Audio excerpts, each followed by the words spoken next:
आफताब ने श्रद्धा का कत्ल कर दिया, फिर उसके 35 टुकड़े किए। आयुषी के पिता ने उसकी छाती पर 2 गोली दागी, फिर उसे जो उसकी लाश थी उसे सूटकेस में पैक कर दिया। पालम में एक 25 साल के लड़के ने अपने परिवार को खत्म कर दिया। और फिर पांडव नगर से जो खबर आई कि माँ बेटे ने मिलकर पिता के ही 10 टुकड़े कर दिए। ये सारी खबर हाल ही की है, लेकिन क्या आप यकीन करेंगे कि एक लड़की ने ठीक आफताब की तरह ही एक लड़की को पहले अपने प्यार के जाल में फंसाया, उसके साथ आशिकी की और फिर उसे इस कदर मौत दी कि सुनने वाले की रूह कांप जाए। नमस्कार, आप देख रहे हैं क्राइम तक। मैं आपके साथ वर्णिता वाजपेयी। सबसे पहले आप ये तस्वीर देखिए। ये तस्वीर है प्रिया सेठ की।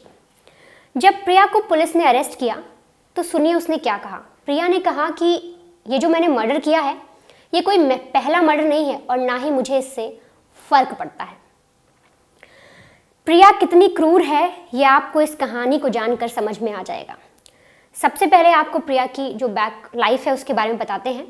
इसकी माँ ने साल 2011 में इसे जयपुर भेजा था, ये बोलकर कि बेटा वहाँ जाकर जब वापस आओ तो प्रोफेसर बनकर ही वापस आना। प्रिया 2011 में जयपुर आ गई। उसने कॉलेज में एडमिशन भी ले लिया और कुछ दोस्त भी बना लिए। अब दोस्त बनाने के बाद प्रिया को ज़रूरत थी पैसों की, क्योंकि प्रिया अमीर बनना चाहती थी। उसके जो ख्वाब थे वो बड़े थे। उसके ख्वाब थे कि उसके पास महंगी गाड़ी हो, महंगे शौक थे उसके। वो चाहती थी जैसे बड़ी अमीर घर की लड़कियां होती हैं उनकी जैसा मेकअप हो, उनकी जैसी ड्रेस हो, हर तरीके से वो लग्जरी लाइफ जीना चाहती थी। अब इसके लिए उसने अपने दोस्तों से बोला कि अगर कोई जॉब वगैरह हो तो मुझे बताओ। हाल ही में उसके बाद एक अखबार में एक एडवर्टाइज आया एक जॉब का। उसके दोस्त ने उस एडवर्टाइज के ज़रिए उसे एक जगह पर भेजा कि जहाँ तुम जाओ और तुम्हें जॉब मिल जाएगी, मेरे जानकार लोग हैं और तुम्हें जॉब के साथ साथ वो बढ़िया पैसा मिल जाएगा और तुम्हारी पढ़ाई भी चलती रहेगी और जॉब भी कर लेना। प्रिया उस जगह पर चली गई, लेकिन उसके दोस्त ने जहाँ पर उसे जॉब के लिए भेजा वो प्रोस्टिट्यूशन का धंधा करते थे। अब प्रिया वहाँ चली तो गई, लेकिन वो फंस गई। प्रिया को जॉब ऑफर हुई। प्रिया ने देखा कि ठीक है, पैसा अच्छा है, मुझे करना भी क्या है, सिर्फ लड़कियां ही तो एक तरीके से प्रोवाइड करानी है। प्रिया मान गई। अब इसके बाद प्रिया अपनी कॉलेज की जिन लड़कियों को जानती है उन्हें फंसाकर, या फिर आसपास की कोई लड़की वो लड़कियों से दोस्ती करती, उन्हें फंसाती, फिर प्रोस्टिट्यूशन के धंधे में धकेल देती और उसके लिए उसे अच्छे खासे पैसे भी मिलने लगे। इसी दौरान जो प्रिया है उसका एक बॉयफ्रेंड भी बन गया, दीक्षांत। दीक्षांत वो लड़का है जिसने प्रिया का काले कारनामों में भरपूर साथ दिया। उसने हर एक कदम पर प्रिया का साथ दिया। जो जो प्रिया करती गई, चाहे वो मर्डर हो, चाहे किसी को ठगना हो, हर एक काम में प्रिया का साथ दिया। दोनों की इस कदर बॉन्डिंग थी, आप इससे समझिए। अब प्रिया ने जब प्रोस्टिट्यूशन का जो धंधा शुरू किया था, जिस जॉब में वो गई वहाँ से उसने लड़कियों को सप्लाई करना शुरू किया और उसे अच्छे खासे पैसे मिलने लगे। तो प्रिया ने सोचा जब इस तरीके से मुझे पैसे मिल सकते हैं तो क्यों ना मैं लड़कों को फंसाना शुरू कर दूँ। अपने बॉयफ्रेंड से उसने इस बारे में बात की कि क्या हम ऐसा कुछ कर सकते हैं कि मैं लड़कों को फंसाती हूँ और उसके बाद हम उन्हें उनसे पैसे ऐंठेंगे। इसके लिए अगर पुलिस रिकॉर्ड की माने तो प्रिया ने करीब 100 लोगों को फंसाया, 100 लोगों को अपने जाल में फंसाया। वो क्या करती कि टिंडर पर, फेसबुक पर, इन सब पर अपनी बढ़िया बढ़िया खूबसूरत फोटोज़ लगाती। लड़के उसके ज़रिए उससे फ्रेंड रिक्वेस्ट भेजते या टिंडर पर मैच आता, उन पर बात करती। फिर ये सबसे पहले पता लगाती कि जो शख्स या जो इस लड़के से मैं बात करने जा रही हूँ वो पैसे वाला है या नहीं। तो किसी तरीके से उसकी फैमिली बैकग्राउंड के बारे में पूछती, उसके जॉब के बारे में पूछती।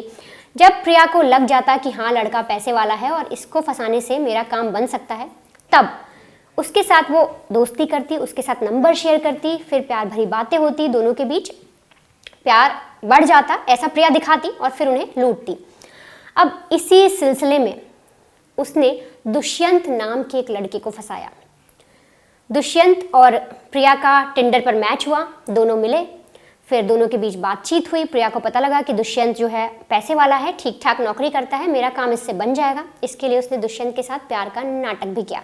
लेकिन आपको बता दें कि जो दुष्यंत है वो पहले से शादीशुदा था, उसका एक बच्चा भी था। अब दुष्यंत और प्रिया दोनों के बीच में अच्छी खासी बॉन्डिंग हो गई, प्यार हो गया। तो प्रिया ने बोला कि अब तुम मुझसे मिलने जयपुर आ जाओ। दुष्यंत जयपुर भी आया, दोनों ने एक साथ घूमे फिरे, फिर इनके बीच में रिलेशन भी बना। अब जब प्रिया और दुष्यंत के बीच रिलेशन बन रहा था, उस पूरे वीडियो को रिकॉर्ड किया प्रिया के बॉयफ्रेंड दीक्षांत ने। दीक्षांत ने फोटोग्राफ्स ले ली और वीडियो बना लिया। इसके बाद प्रिया और दुष्यंत ने टाटा बाय बाय कहा एक दूसरे को और दुष्यंत वापस घर आ गया। कुछ दिन बीतने के बाद प्रिया ने दुष्यंत से पैसे मांगे। अब जब दुष्यंत ने मना किया कि इतने पैसे तो नहीं है मेरे पास, तब प्रिया ने वो फोटोज उसे मैसेज में भेजा और बताया कि अगर तुम मुझे पैसे नहीं दोगे जितनी मैं डिमांड कर रही हूँ, अगर तुम वो नहीं दोगे तो मैं तुम्हें बदनाम कर दूंगी, तुम्हारी कोई इज्जत नहीं रह जाएगी, तुम्हारी सोसाइटी में, तुम्हारे घर में, तुम्हारे ऑफिस में, कहीं भी तुम मुंह दिखाने लायक नहीं रहोगे। अब जब ये सारी चीज़ें पता लग गई उसको कि यार ये लड़की तो ऐसी है, दुष्यंत को पता लग गया कि ये मुझे ब्लैकमेल कर रही है, इसने जानबूझ के मुझे फंसाया। दुष्यंत ने पैसे देने शुरू कर दिए। धीरे धीरे प्रिया को पैसे भी मिलने लगे, लेकिन अब प्रिया का लालच बढ़ गया। उसने सोचा कि क्यों ना दुष्यंत पर ही एक मोटा हाथ मारा जाए। जब वो लड़का मुझे पैसे दे सकता है तो क्यों ना मैं और ज़्यादा पैसे इससे एक बार में डिमांड कर लूँ।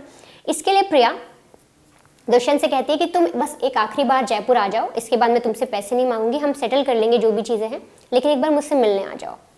अब दुष्यंत सोचता है कि ठीक है, किसी तरीके से मामला बंद हो जाए और मेरा ये जो ब्लैकमेलिंग का खेल है बंद हो, हर बार पैसे देने से तंग आ गया हूँ। दुष्यंत प्रिया से मिलने जाता है। अब दुष्यंत प्रिया से मिलने तो चला गया, लेकिन वहाँ पर प्रिया, दीक्षांत और उसके साथी ने दुष्यंत को किडनैप कर लिया। फिर 3 मई साल 2018 को जो प्रिया है वो दुष्यंत से कॉल कराती है उसके पिताजी को, और दुष्यंत फ़ोन पर कहता है कि पापा मुझे बचा लो, ये लोग मुझे जान से मार देंगे, जल्दी से आप मेरे नंबर पर 10 लाख रुपए ट्रांसफ़र कर दीजिए। प्रिया इतनी चालाक थी कि उसने अपना बैंक अकाउंट भी नहीं बताया कि कल को कुछ फंसे या पकड़ी जाए। तो पैसे जो ट्रांसफ़र हुए, नहीं, पिताजी ने जो पैसे ट्रांसफ़र किए वो दुष्यंत के अकाउंट पर किए, इसीलिए वो दुष्यंत के अकाउंट पर पैसे ट्रांसफ़र करने को कहती है। दुष्यंत भी अपने पिता से ये कहता है। अब जब ये चीज़ पिताजी सुनते हैं उनके हाथ पैर फूल जाते हैं, लेकिन अपने बेटे के लिए वो 3 लाख रुपए अकाउंट में ट्रांसफ़र कर देते हैं। प्रिया देखती है सिर्फ 3 लाख रुपए। उसके बाद वो दुष्यंत का ATM लेती है, उससे जाकर 20,000 रुपये निकालती है, क्योंकि उस वक्त उसे कुछ ज़रूरत थी। 20,000 रुपये वो निकाल लेती है और फिर वो दुष्यंत से कहती है कि अपने पिताजी से कहो जल्दी से जल्दी पैसे दें, वरना मैं तुम्हें मार दूंगी। दुष्यंत फिर से पिता से कहता है कि कुछ पैसों का और इंतज़ाम करिए, लेकिन पैसों का इंतज़ाम नहीं होता। और फिर जो प्रिया है, वो लड़की, सोचिए वो लड़की ही कहती है अपने बॉयफ्रेंड से कि अब इस लड़के से मेरा कोई लेना देना नहीं, इसके साथ जितना मेरा काम होना था, जितने मुझे पैसे चाहिए थे, इससे मिल गए हैं, अब इसे मार देते हैं।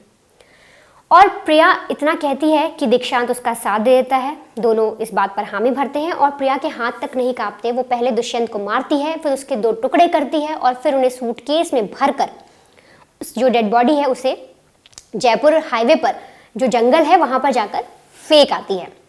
अब बॉडी वहाँ पर फेंक देती है। इधर 3 मई के दिन जब ये सारी चीज़ें होती हैं, जो दुष्यंत के पिताजी हैं वो पुलिस स्टेशन भी चले जाते हैं कि मेरे बेटे का ऐसे फ़ोन आया था कि वो किडनैप हो गया है, और ये पूरा सिलसिला है। सिलसिलेवार तरीके से वो सारी चीज़ बता देते हैं कि पीछे से एक लड़की की आवाज़ भी आ रही थी फ़ोन पर। उधर क्या होता है, 4 मई के दिन पुलिस को जयपुर हाईवे पर बॉडी मिल जाती है एक सूटकेस के अंदर। अब जब पहचान वगैरह होती है तो पता लगता है कि दुष्यंत ही है।